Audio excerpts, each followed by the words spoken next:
you need to go back and understand your fans' customer journey. What are the steps they go through from, when they first find you until they ultimately might want to buy from you?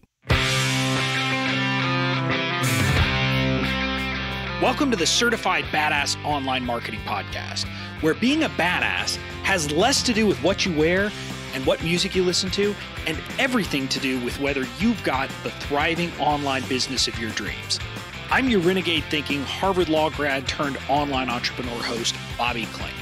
In my years building my thriving business, the most important lesson I've learned is that being a badass online marketer isn't about secret strategies or ninja tactics. It's about doing the basic stuff right and showing the F up.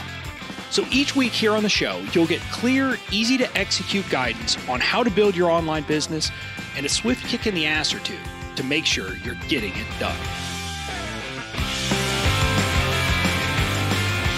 Hey there, welcome to episode 129 of the Certified Badass Online Marketing Podcast. I'm your host, Bobby Klink, and today we're going to be talking about email for a little bit more, and we're going to be talking about a couple of things about email that are really important if you really want to kind of get your results into overdrive and really have an engaged audience and have them be as engaged as possible.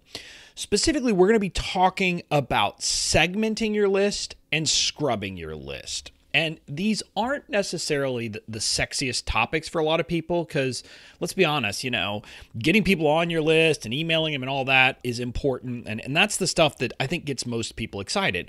And when they think about, segmenting and kind of list maintenance and scrubbing people off my list and, none of that sounds a lot of fun. Well, I'm here to tell you that it actually is something that can really kind of move your business in overdrive if you do it the right way. And also, these don't have to be hard. They don't have to be overly complicated.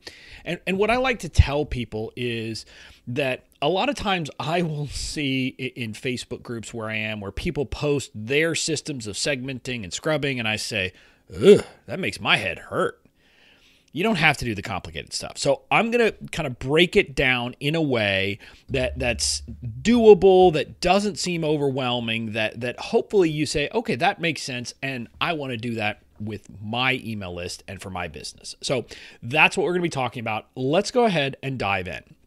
Now, first, we're going to talk about segmenting your list. And segmenting your list is really just the act of having information that allows you to potentially send an email only to certain parts of your list, or maybe to tailor the message that you send to certain segments of your list. And so when you put it that way, let's talk about kind of what the purpose of it is, because understanding the purpose of segmenting will really help you to kind of do it the right way and in a reasonable way within the contours of your system. Now, what I would say is that a lot of people go overboard with segmenting and segment to a level that's never useful. And what I mean by that is, if you have a segment on your list that has like 3 people, that's probably not a segment that's worth having because, doing, anything custom for 3 people isn't going to be worthwhile.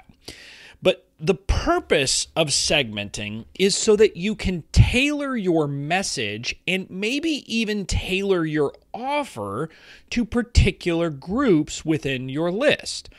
And when you think about this, what one of the things that kind of I talk about a lot in how to build a successful business is to really niche down.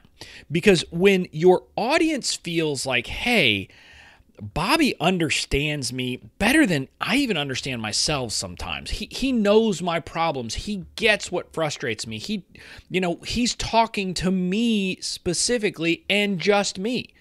When you can give that kind of specificity in your message gets through a lot better, whether it's email or anything else. So, theoretically, you'd like to be able to segment on social media, on email, on everywhere, because if you can give very specific messages to people, it will tend to convert better.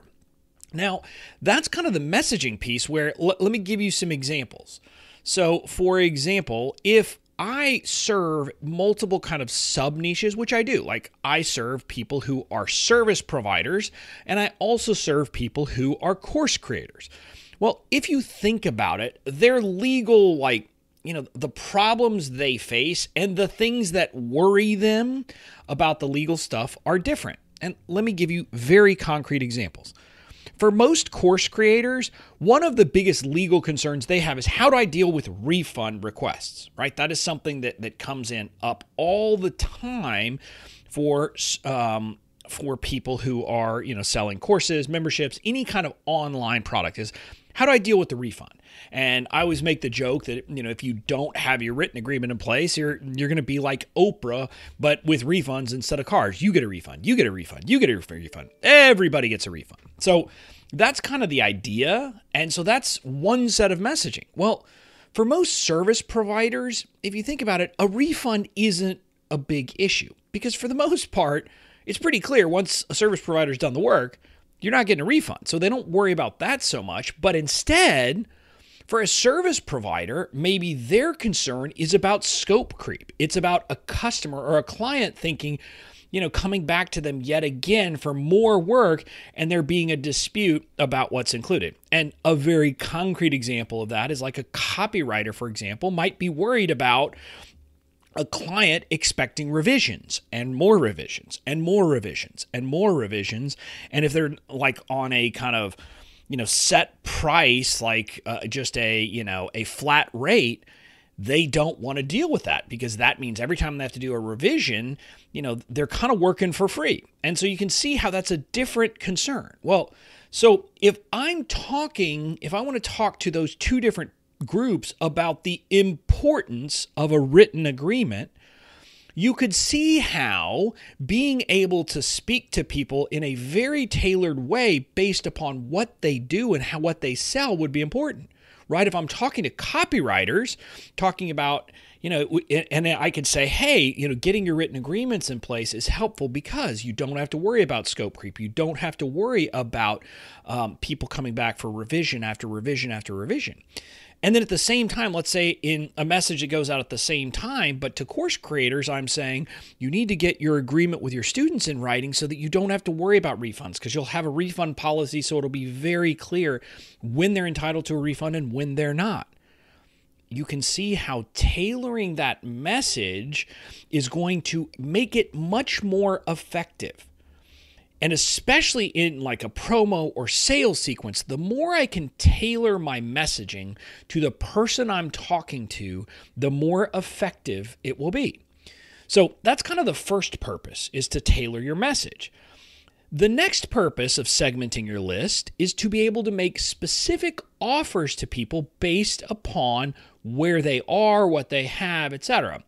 So some of this is very simple, like if you're going to do a promo of one of your products, well, you want to exclude everybody who's already bought that product, right? I mean, that's kind of the simplest example of making specific offers.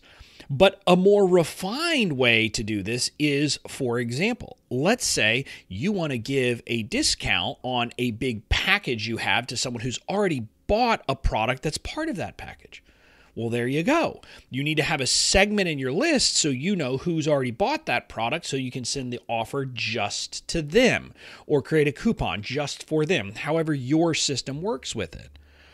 And then also you might be thinking about it's not just excluding people based upon something, but, for example, creating an offer that is very specific to a group. So I might, for example, create, and I've never done this, but let's say I had created a course about the legal stuff for course creators. Well, if I did that, ideally, I would have a list that is only course creators, or a segment of my list of where I knew these are the course creators. And if I could send it just to those people, that would be the most effective way to kind of market and to use that, because I'm making an offer that is really specific to that group and to those folks. So you can start to see how you could use all of this down the line.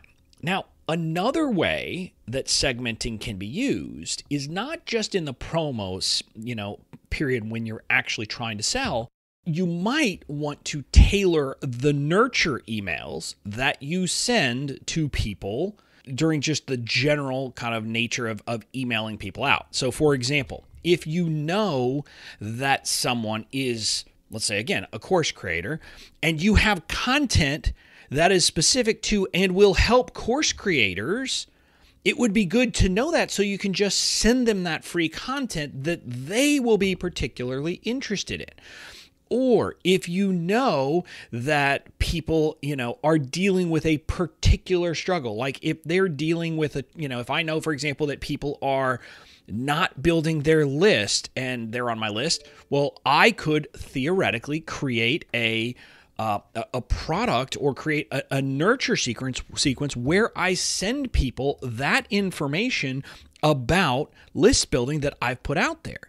So it could be based upon what product they offer. It could be based upon the kind of, where they are in their business, but you can kind of see how you could theoretically send different nurture emails based upon where people are and what their general kind of, what they need particularly. And again, that will make those much more effective. So those are the purposes. And when you think about those purposes, that really drives the how to segment. In other words, what segments should you have? I am not, by the way, going to, kind of dive deep into the technical side of segmenting.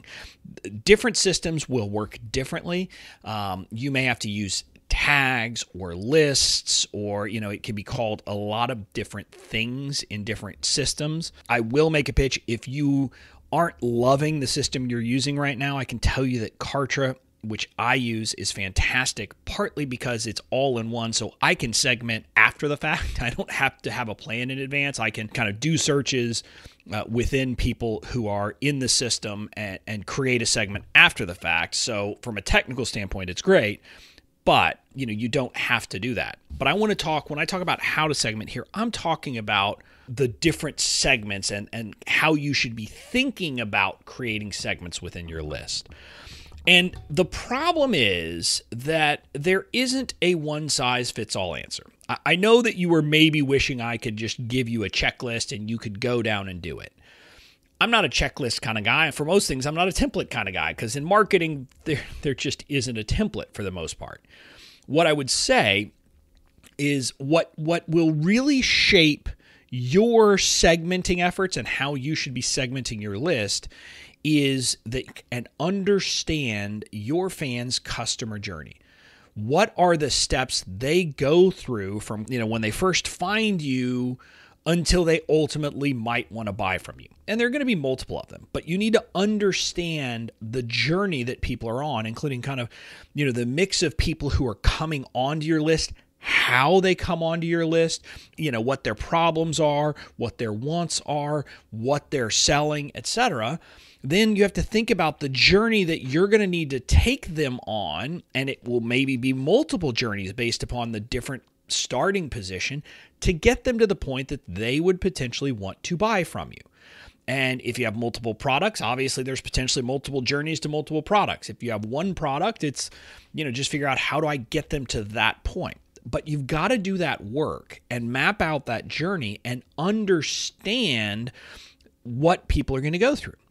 Once you've done that, you'll start to see things where you could see, tailoring my message. For example, where, hey, I want to email everybody on my list about this thing, but if I could tailor my message, it would be useful. Or, hey, I would only want to send certain emails, an email about this topic to this group. Or, hey, I would only want to make this offer to this group. Then you start to see those things in the journey that you've created, and that helps you to understand what segments you need to be creating within your list based upon your particular offers and your particular audience. Now, I want to talk about some common examples and common things you need to think about. And these will be a bit of a checklist maybe for you to go through, but I don't want you to use this as a checklist alone. I want you to have done the customer journey work first, and then you go through the checklist to see, okay, do these fit? So one possible thing that needs to be done, or where you need to segment, is if you serve multiple sub-niches within your audience. This is what I was talking about when I was talking about, for example, that I serve course creators and I serve service providers. But it's broader than that. I serve course creators, membership site owners, coaches, and service providers. Those are kind of the range of people who I generally serve. Now there are some other people who don't fit squarely within one of those, but if I come up with categories, those are the categories. And I serve those folks from a legal perspective on my legal stuff. And so if you think about it, knowing what folks are will help me. And so that's why, for example, as I'm recording this, I am in the final stages of creating a segmentation funnel so that when people come onto my list, I'm going to get information from them that will allow me to drop them into one of those segments. Now, they will all end up kind of on my general list, but I will also have data so that I know, hey, this person is a coach. Hey, this person is a course creator. Hey, this person is a membership site owner. And then I'm going to have a catch-all of, hey, this person is starting out. They're not yet selling products. And so I'm doing that so that I will have that data over the long term, and I'll be able to get the information and then tailor things because I serve different sub-niches, and the solution might be different. The legal template that they're going to need, for example, is different based upon the sub-niche they're in. So that's one example of a segment that you should probably create. If you serve multiple sub-niches, you need to know where do people fit within those sub-niches. Next, you should know how people came on your list. So this is a pretty obvious one, but you need to make sure that within your system, you know what freebie they downloaded, or did they just come in on a general opt-in that said, hey, join my list. That's important information because understanding that can help you to really kind of, decide, hey, should I maybe send them an additional freebie down the line? Or, hey, if they downloaded that freebie, maybe that means I should tell them X, Y, and Z. So you can see how having that information is important. Luckily, that's something that most people should automatically, most systems should automatically log for you, but just make sure that it's logged. Now, you also, a step further, want to know what products a person has purchased. And this is where if you are using, for example, two different systems, if you're using, let's say ConvertKit for your email and a Kajabi to sell and deliver your products, well, then you need to make sure that when someone buys a product in Kajabi, that the data goes over to ConvertKit so that you know that when you're sending emails. Again, this is one of the things I was saying is one of the beauties of using an all-in-one system like Kartra, where I don't have to do this. I can just go through my list right now. I can say, okay, I want everybody who's on my marketing email list who has bought this product, and it will spit out a list for me, and I can do the segmenting later. But if you don't have that capability because you don't use a single system for both product sales and email, you need to have a segment and the data ported over from, wherever you're selling stuff into your email list so that this person has bought this product, and that product. And that can come in handy, again, maybe if you want to give discounts, maybe if they've bought one product, it means that they would be someone who might like to do an upgrade. Again, you can see how all of this could be important down the line. The next thing that I would say you should keep that is good to have is people who have gone through prior promo sequences. If you are launching the same product over and over again, whether by email or by webinar or however you're doing it, it's helpful to know whether someone has already gone through the promo period multiple times. Now, part of this isn't as much for sending specific emails. Part of this is just for your knowledge so that you can say, okay, on average, people have to go through they have to go through the promo sequence twice before they're likely to buy, or maybe it's 3. That is useful information for you to know so that you can kind of get a sense of kind of the life cycle of a potential customer.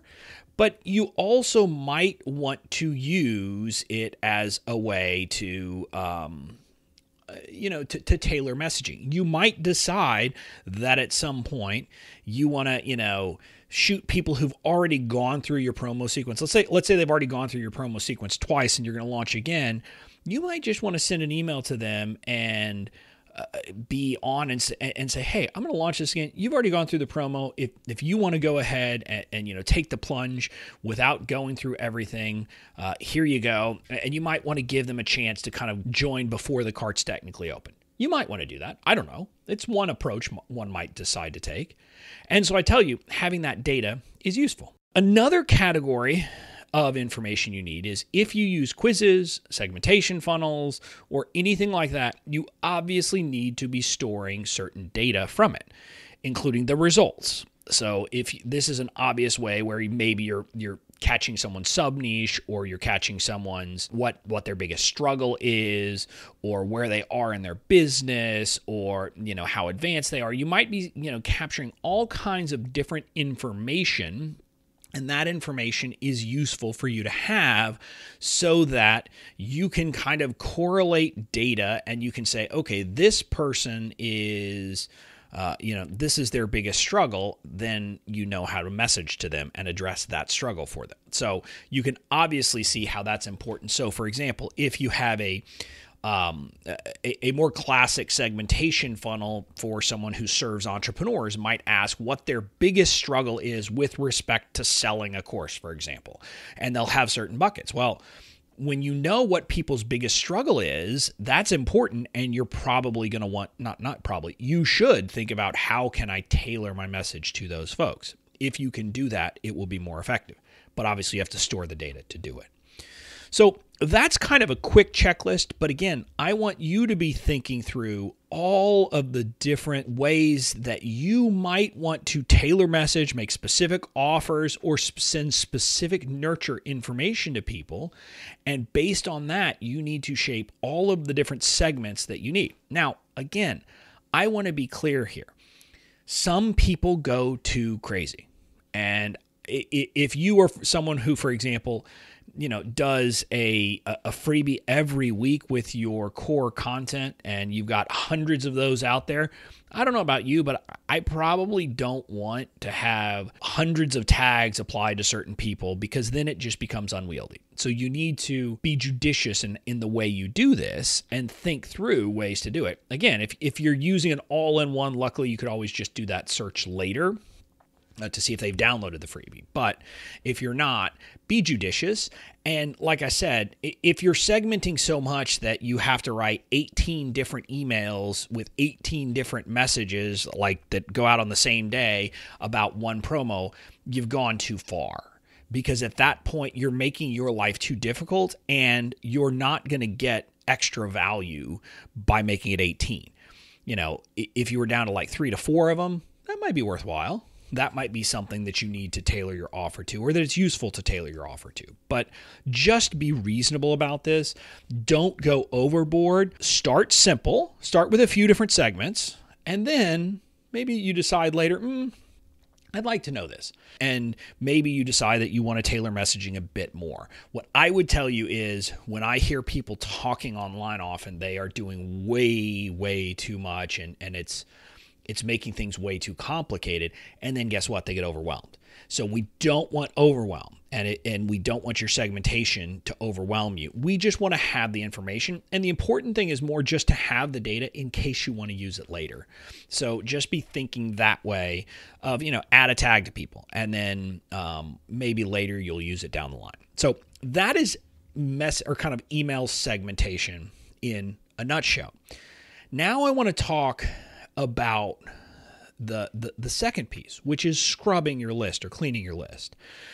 And this is something that not nearly enough people do. It's all part of the same process. So with segmenting, what you're trying to do is be able to deliver the specific message that particular person wants and will make them likely to respond. So it's upping the chances of your list being engaged, which we want. We want an engaged list. Well, scrubbing your list is the same thing. And here's what I tell you. I already talked about this back in episode 67, so that's been a while. But the central concept is that a clean list is an engaged list. And people who've, let's say, been on your list and haven't opened a single email in 6 months, and you're emailing every week, there is no reason to keep those people on your list. If they have not opened or clicked on a link in any of your emails in 6 months, they're not going to do you any good. Because if they're not opening your emails, they're not going to buy from you. So that's not going to be helpful. And more importantly, here's the bigger point. When people have been like dormant on your list for a long time, and then all of a sudden they wake up and see one of your emails, those are the people who are likely to randomly get all pissed off, mark you as spam, start raising Cain, and just, be difficult. And I always talk about, that I celebrate spam complaints, and I do, right? But I don't want to go overboard, right? I mean, you don't want, just random spam complaints. The point is, if there's no value in having the people on your list, and really the only thing that's likely to happen is they might mark you as spam and get mad at you at some point down the line, let's get them off your list. And when I talked about this in the past in episode 67, I talked about doing a list scrub on kind of like a quarterly basis, doing it manually and searching through and finding people who have not opened or clicked on anything within your system, for 60 or 90 days, and then, putting all those people on a list. And I talked about it in a manual way, and you can do that. And if you want to go that route, go back and listen to that episode, and I talk about it. What I want to talk about today is how to make this very simple and easy. I'm going to try to talk about this. You're going to have to figure out the tech within your own email service provider of how this works. I'm going to be talking about a couple different terms. I'm going to talk about lists, automations, and sequences. Now, I speak Kartra lingo because that's what I use. But let me define those terms just so you know what they are and can understand them in the sense of your email service provider. A list, we all know, right? I mean, this is just a list of people. So if you say, hey, I want to send a message to this list, it is a complete list. So we all know that. An automation is simply a rule within Kartra that says, when this happens, do that. So if this, then that. It is an automation that happens automatically. We don't have to do anything else. So the point is, if you add a tag to someone, that will automatically cause other things to happen. So that's what an automation is. And a sequence in Kartra lingo is the most common is an email sequence where it's, automated emails that go out. So like a welcome sequence, for example. But you can do things other than send emails within a sequence. So within Kartra, I'm able to, for example, put automations within a sequence or add tags within a sequence, remove tags within a sequence. And again, all of that is done automatically based upon the sequence that is built. So I explain that to you so that you understand how you can do this, because what I want to do is explain how you can very easily make a system that will automatically do the list scrub for you so you don't have to worry about it. So just so you know, the way my system works right now is if someone doesn't open an email or click on an email for 90 days, they are automatically taken off of my general marketing list and put on a list called inactive leads. They're then sent a series of 3 emails that I call a list scrub sequence. That's literally just emails, where if they click on any one of those emails, there's a link inside of it that says if they want to stay on my list, click this link. And if they do that, they then are put back onto my general marketing list and they don't get any more of those list scrub emails. So that's how my system works. If they get through those 3 emails and never click on anything, they end up just on my inactive leads list. They're not getting emails, but the beauty of the way it's set up is if they wake up 6 months later and decide, I want to get back on Bobby's list, they can literally if they go pull up one of those emails and click on the button to get on my list, it will add them back. Chances of that happening, very small, but that's how my system works. So the way you do this starts by setting up some things on the back end. So in Kartra, the key to this system is what's called my engaged tagging sequence. And this is literally just the sequence that lasts for 90 days that degrades people from a hot lead to a warm lead. I think they go to cold lead, and then after 90 days, we'll take them off of, like if they get to all the way to the end of that, it will that's what puts them into my inactive leads. So that one has just a series of, there's no emails in it or anything like that. It is just a series of actions that Kartra does based upon if they're going through this sequence and continue to go through it. Now, you don't have to be complicated. You could literally just set it as a 60 or 90 day sequence where you just wait 60 to 90 days. And if they get that whole period, they then get taken off your list. That's the simplest way to do it. So that's the first sequence that I use within Kartra. Then I have a second sequence, which is called my email open click sequence. And the reason why I have to do this is that what it does is if someone takes a certain action, if they open or click one of my emails, it will automatically take them out of that first engaged tagging sequence I talked about and then put them back at the beginning. I have to do that for it to work. I have to remove them from that sequence and put them back. That's what kind of resets the time. And that's what this email open click sequence does. It simply says, if someone, once someone gets on this, remove them from the engaged tagging sequence, put them back at the beginning, and then they're done. And then that sequence is done. And so that's the way it works. So that's kind of the back end of the way the system works. And then what I do is I use automations on my emails so that anytime someone opens or clicks any email, and I create these every time I create an email, if they open or click, it puts them into the email open click sequence. So let's say I have lead 1, and we'll just call her Jane. So Jane is on my list, and she hasn't opened an email in 30 days or so. So she is going through the engaged tagging sequence, and she's like at the 30-day period. So that's where she is. So she's still getting my emails. I sent an email out today. What happens, let's say she opens that email. The minute she opens that email or clicks on the link, Kartra says, okay, put her into the email open click sequence. That then removes her from that engaged tagging sequence and then puts her back in at the beginning. So it basically takes her from the 30-day mark back to the day 1 mark. And so she's starting over again. And so now she has another 90 days before she'll be removed. And so this is happening continuously every single day without me having to do anything. What it means then is I literally don't have to do any work to clean my list. It happens automatically. I'm thinking candidly about reducing my 90-day period to a 60-day period, but I haven't decided. But the point here is just for you to understand that if you do this and if you can set this up technically from a kind of a technical standpoint within your email service provider based upon automations and lists and sequences, then you never again have to manually clean your list. It's just happening day in and day out. And I'll tell you, like in 2019, I had at least 10,000 people who were removed from my list, either by a manual clean or by the automated clean.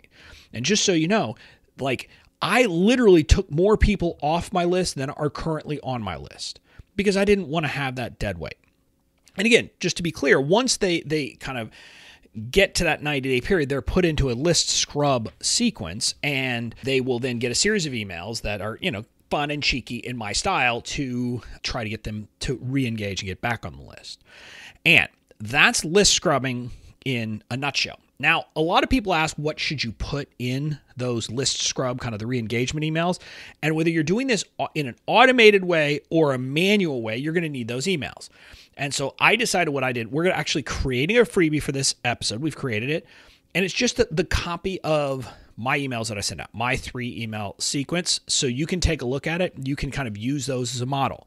If you want to get your hands on that, go to bobbyklink.com/episode 129 freebie. Again, bobbyklink.com/episode 129 freebie. If you go there, you can download it and you can get your hands on my list scrub sequence, and then you can use it. Again, whether you are going to do it automated or manual, it's good to have those emails written, and you can kind of see how I do it. So that's it for list scrubbing. So the big takeaway from this episode is you want an engaged list, and the way to get an engaged list is to segment so you can tailor your messaging from time to time, not all the time, but so you can get kind of a little bit more bang for your buck, and to keep it a clean list. Get rid of the people who aren't opening, scrub them off, and hopefully you can do it automatically. But, if you can't do it automatically, at least do it manually. So those are my calls to action today, is make sure that you are keeping your list engaged and ready to go, and it will pay off in spades. So that's it for this episode of the Certified Badass Online Marketing Podcast. I will be back with you on Friday. But until then, go out and build the badass business of your dreams.